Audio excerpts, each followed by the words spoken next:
നേര്യമംഗലം കാഞ്ഞിരവേലിയിൽ കാട്ടാനാക്രമണത്തിൽ കൊല്ലപ്പെട്ട ഇന്ദിര രാമകൃഷ്ണന്റെ മൃതദേഹവുമായി കോതമംഗലത്ത് പ്രതിഷേധം നടന്നു.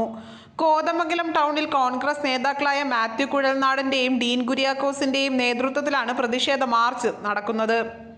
പ്രതിഷേധത്തിനിടെ പോലീസുമായി ഉന്തും തള്ളും വരെ ഉണ്ടായി. പോലീസ് ഗോ ബാക്ക് എന്ന മുദ്രാവാക്യവുമായി പ്രതിഷേധക്കാർ തെരുവിലിറങ്ങുകയും ചെയ്തു. വന്യമൃഗശല്യത്തിന് പരിഹാരമുണ്ടാക്കിയ ശേഷം മതി ഇന്ദിരയുടെ പോസ്റ്റ്മോർട്ടമെന്ന് കുടുംബവും അറിയിച്ചിരിക്കുകയാണ്. ബലം പ്രയോഗിച്ചാണ് മോർച്ചറിയിൽ നിന്ന് മൃതദേഹം പ്രതിഷേധത്തിനായി കൊണ്ടുപോയതെന്നാണ് ലഭിക്കുന്ന വിവരവും. പോലീസും നേതാക്കളുമായി വാക്കുതർക്കം വരെ ഉണ്ടായി. ഇൻക്വസ്റ്റിന് വെച്ച മൃതദേഹവുമായി പ്രതിഷേധത്തിനിറങ്ങുന്നത് ശരിയല്ലെന്ന് പോലീസ് നേതാക്കളോട് പറഞ്ഞിരുന്നു. ഇതേ തുടർന്ന് പോലീസും നേതാക്കളും തമ്മിൽ വാക്കുതർക്കം ഉണ്ടാകുകയായിരുന്നു. ഡിവൈഎസ്പിയെ DCC പ്രസിഡന്റ് മുഹമ്മദ് ഷിയാസ് പിടിച്ചു തള്ളുകയും ചെയ്തു. നടു റോഡിൽ മൃതദേഹത്തെ അപമാനിച്ചതിന് പോലീസ് കണക്കു പറയേണ്ടി വരുമെന്നും ഡീൻ കുര്യാക്കോസ് പറഞ്ഞു.